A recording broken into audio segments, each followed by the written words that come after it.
Thanks so much for your patience, everyone. Up. So we go. Yeah. Good, man.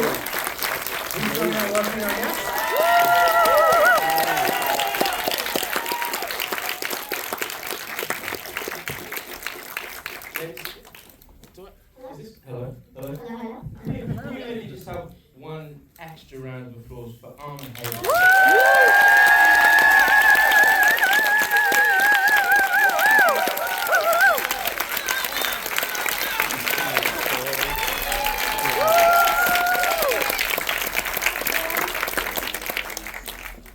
Well, let me start with a question for you. I know you sat and watched the film tonight. What was that like for you? Was there anything in watching the movie tonight that really jumped out at you? Yeah, I really love how throughout the movie that Polly grows. That, at first she's very shy, but throughout the movie she grows, and I love seeing that. And I just love all the emotion, intense scenes. Everything with Taron is great. I loved it all. I also really enjoy watching the scenes that I filmed with the dogs, because it was also really fun. There was actually two of them. One was the more vicious one, the one that was like barking and stuff, and then the other one was the one that was chasing me. And Nick, can you tell us a little bit about the origins of the project? How you came to it? Was it through the novel, or was there already a screenplay? There was already a screenplay, and it just came to me through my agents and the producer, Brad Weston. I don't think it's but he's a lovely lady man. Had seen my first film called Calm the Horses, and there was some sort of tonal similarities to the novel and that film. It was also a sort of a father ill-equipped to be a father from a world where he was sort of trying to, I guess there was this clash of tenderness and brutality that he was dealing with, so it sort of was a good fit, and I'm very grateful because it's allowed me to make my first American film and move to America and live my American dream. So I'm happy. And was making a film in America something you've been wanting to do? I mean, it's everyone's dream, I think. I feel so lucky and so grateful to have had the opportunity, and it's led me to meet Taron and Anna and so many wonderful people. So of course it's hard making an independent film, and there's lots of challenges, but the whole time I just felt like the luckiest person in the world, honestly. So I'm very, very happy to be here. And this is our first proper screening in front of an audience, so thank you so much.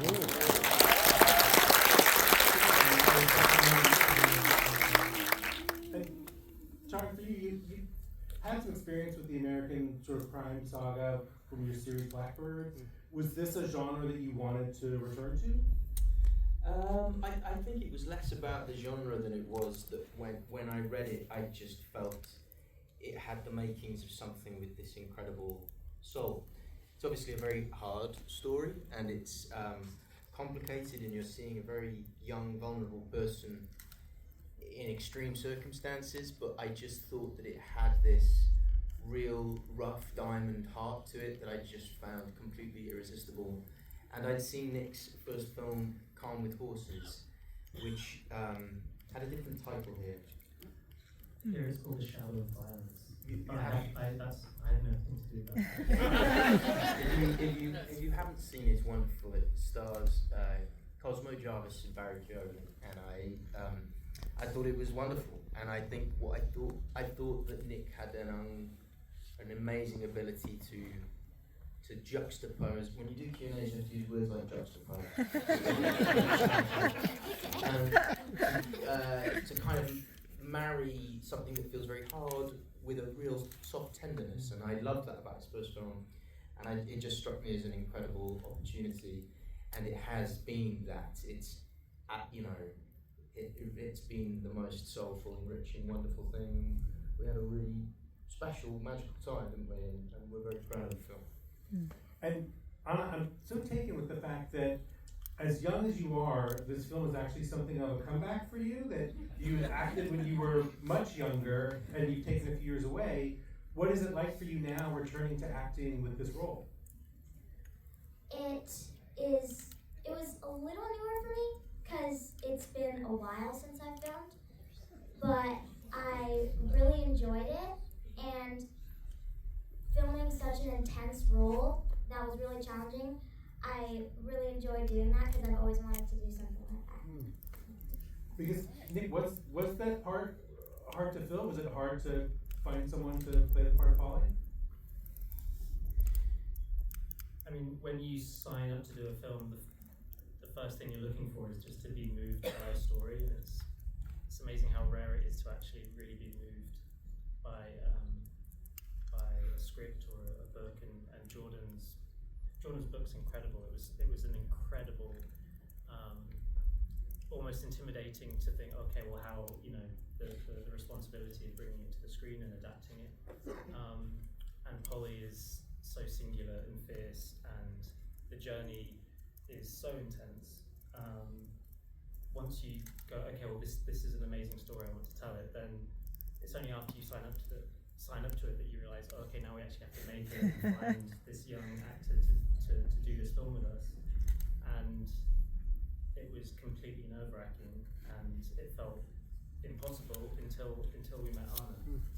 And from the very first audition, Anna, you were breathtaking, and I'm so grateful to have been involved in this film with you, because you're going to have the most amazing career, and I'm just going to be so excited and proud to watch everything you do, because you are so special. You really are.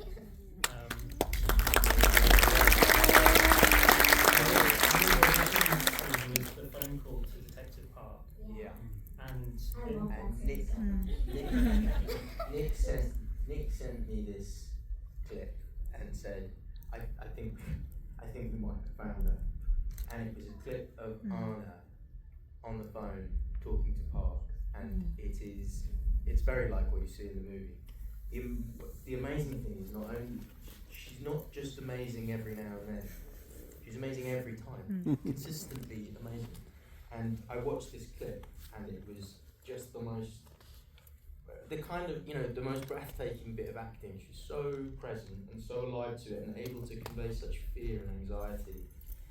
And then we did a Zoom audition together, didn't we? Yeah, the chemistry room. Chemistry room. Yeah.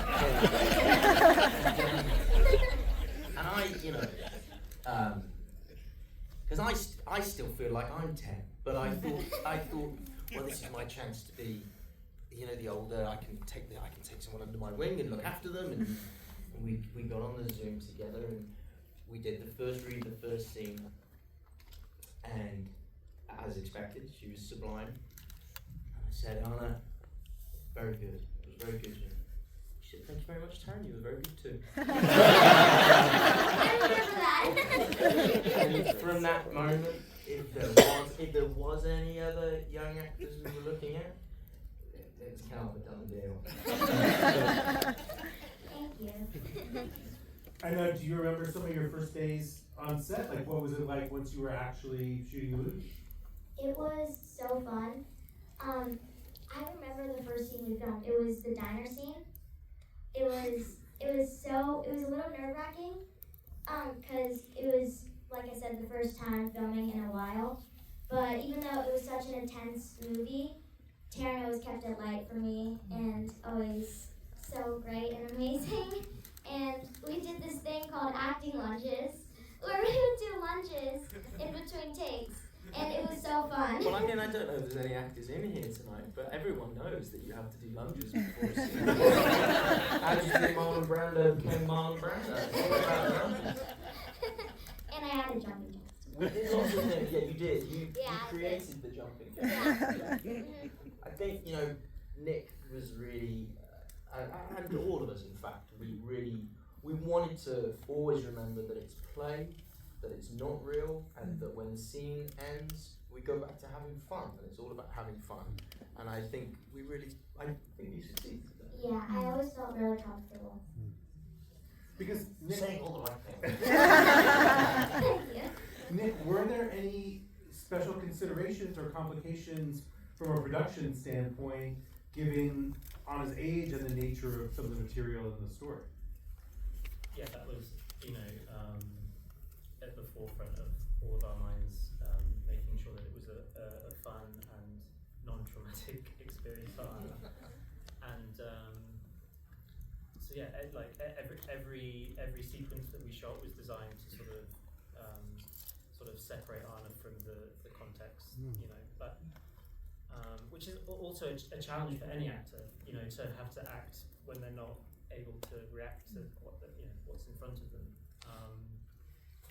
But often, and also with filming with someone at Anna's age, you can't do a full day's filming. So often we would get to, was it 9 hours we could have a day, or maybe less, I can't remember.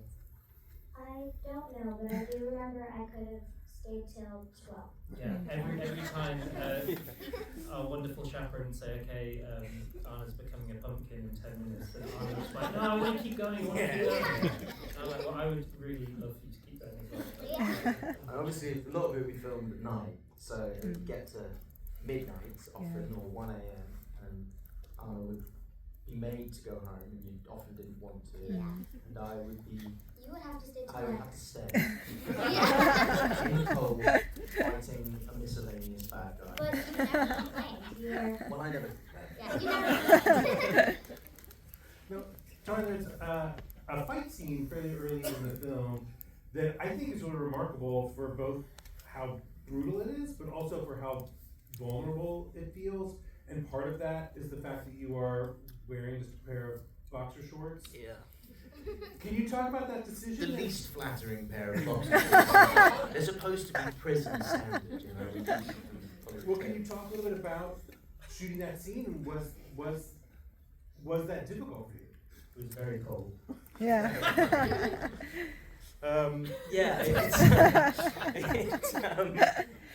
yeah, I guess it. You know, the whole for me, what's interesting about the movie is that from the standpoint of my character is that he is a reluctant. He he doesn't. No one wants to be there. There's no kind of. It's not some glorious kind of heroic quest, and he's a man filled with, I think, a certain amount of a bit of self-loathing, really. You know, I think he lived in the shadow of his older brother and is not used to being a leader, and he's forced into this position. The fight scenes were always intended to be unpleasant and as grounded as possible, and for him never to feel, for it always to feel vulnerable.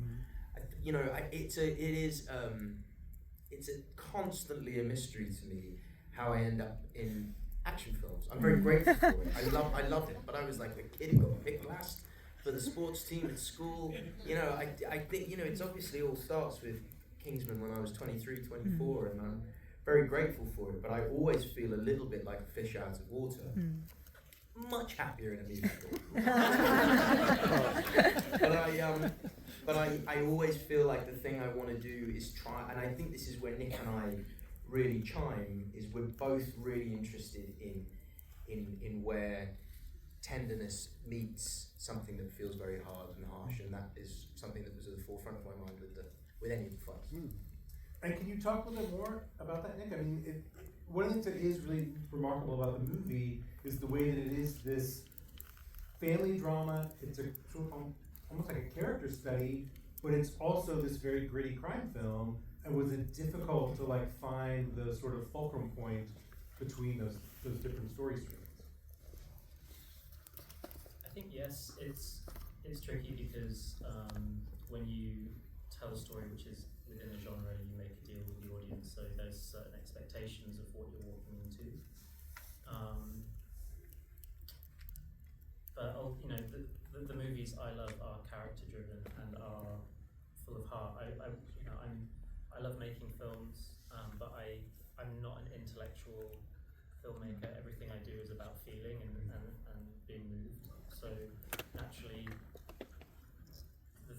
always the things that attract me to a story is the heart, and do I care about the characters, and what does that feel like, and what might, how would that feel to me? And when I read She Rides Shotgun, the screenplay, it wasn't the action scenes that got me excited, it was actually this scene in the first act where Polly goes to Charlotte's house and there's all this discussion going on about who did you kill and what's going on and these people are after you.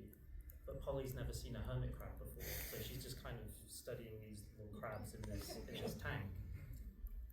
And it reminded me of when I was around 10 or 11 years old, my grandma, I grew up in England, my grandma lived in Scotland, and she had a stroke and we were driving up through the night to say goodbye to her before she passed away. And I did, we got there in the middle of the night and I did say goodbye to my grandmother. But I can't actually remember that. All I remember now as an adult is I remember being on the motorway, looking at the lights going by, and we left in such a hurry that the only CD we had in the car was the Bee Gees. So it was just this Bee Gees album playing over and over again. And I remember You Win Again, which is now my favourite Bee Gees song. And then when we got to the hospital, there was it was so late that there was no food to eat other than a late night Chinese takeaway. And I had these noodles, and I don't think I'd had a Chinese takeaway before at that point. I was so young. So I remember the flavour of these noodles as if it was the lunch I had today. But I don't remember saying goodbye to my grandmother. So that was my way into the story of like, the details we remember, the things that sort of catch our attention and that we are present for when we're young, in moments, in adult moments, in very sort of serious junctures in our life. It's funny how the details we remember aren't the things we expect to remember. So that was sort of my way into the story, and that felt like a fresh way of accessing a story like this. And one of my favorite scenes in the movie is the haircut scene when Taron cuts your hair and is coloring your hair. Can you talk a little bit about shooting that scene in particular? Was he really cutting your hair? No, so actually, the choppy blonde hair, that's my hair. And then, so the long hair in the beginning is actually just a wig. So he's cutting the wig.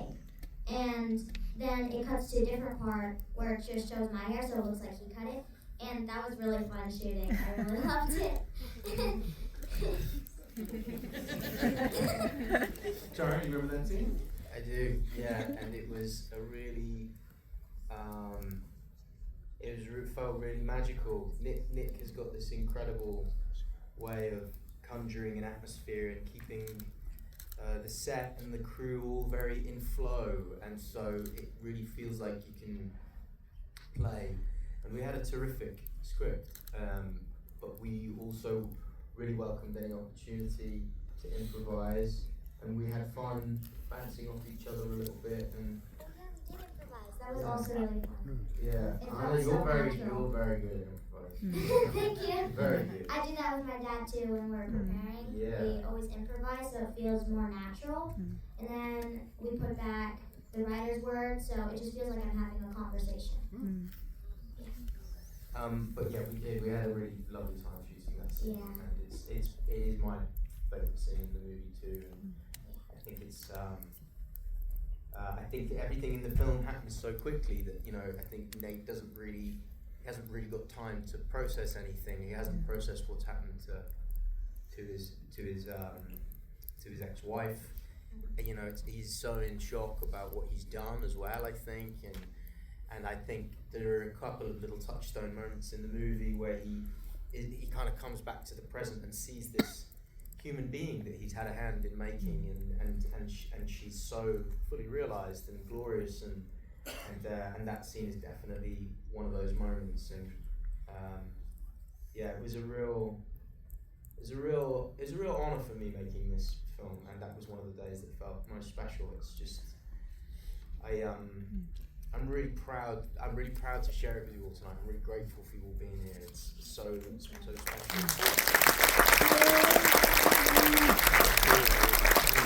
And Nick, I want to be sure to ask about someone who's not here tonight, which is the actor John Carroll Lynch.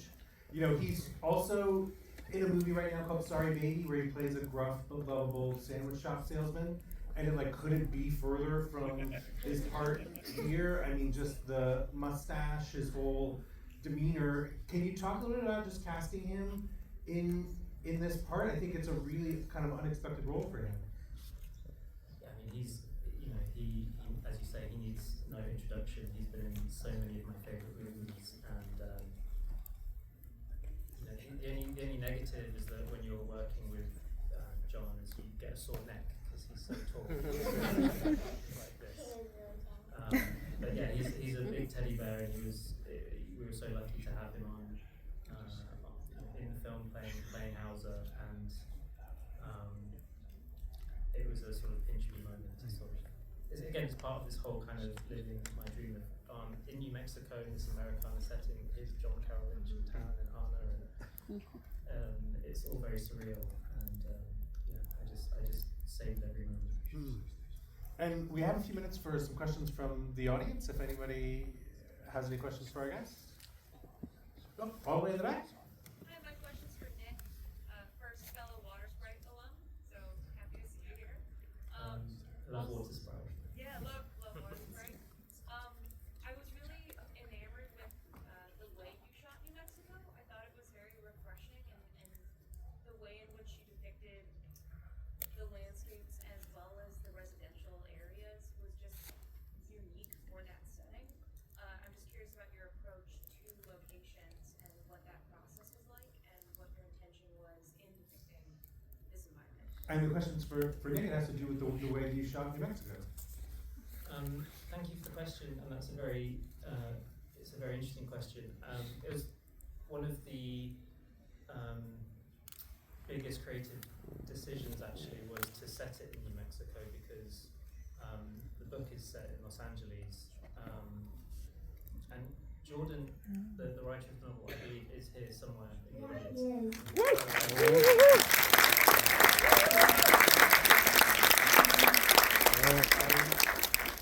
The intention was always to initially to shoot it in LA, and then that became far too expensive, as it is for many productions, unfortunately.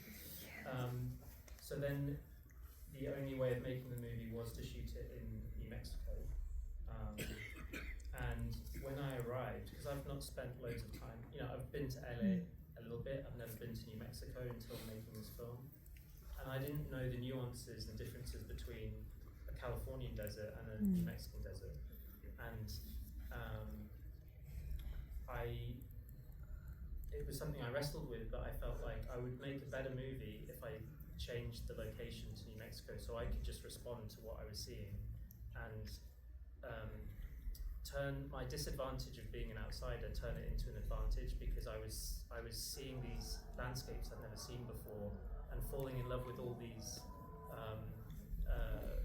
nuances and details, and it went from being, I had a lot of anxiety about, how do I, would this work for LA or not? And then suddenly I could just be free and just be excited by what I was seeing, really. So in terms of like finding the locations and creating the look, we just wanted it to have scale, and we wanted it to feel isolated, and we wanted to kind of honor the kind of modern Western feel of the story, but not feel like the story is just a cannibalization of other movies that we love, especially as someone who loves American movies but hasn't grown up in America. So I don't know. That was the only strategy, was to just shoot anything we thought was beautiful and interesting, and that was really unlocked by deciding to move the story to New Mexico. And anyone else? Oh, right here. Hi, the car chase scene was absolutely incredible after the botched gas station robbery. Genuinely really incredible car chase scene, so congrats to you and your guys' team on that, because that was incredible to watch. Just curious, because it's such an intricate thing to shoot, how does it feel shooting it and then seeing it in this cool, beautiful sequence on film, and what does that feel like now being able to watch it back? And the question has to do with the car chase. It's a relief to sort of have it cut together and realize it works. We shot the film in 25 days.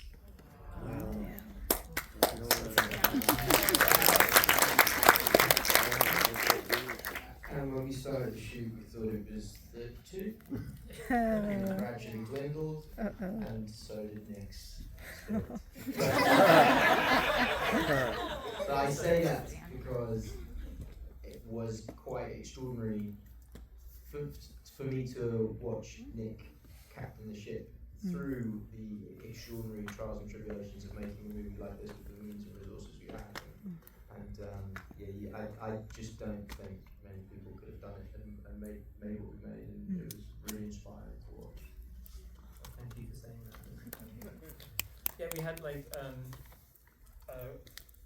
huge shout out to Robert Alonso, our stunt coordinator and second unit director, and you Fletcher, who were pivotal in that sequence. And what it comes down to is a lot of storyboarding and planning and rehearsal, but it was shot over just two nights, so it was very quick, and it was actually the final day of shooting was that car chase, and we were on this, obviously because Anna can't really be going at 100 miles an hour, so we had this car and like a thing and there were screens, and it was not fun.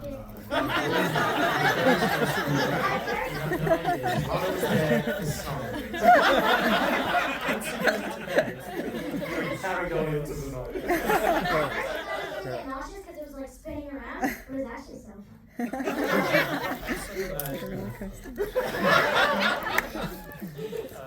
never even knew you were stressed out. You were always so fun. My dad says I'm like a swan because on the surface it's very calm, but underneath my feet it's very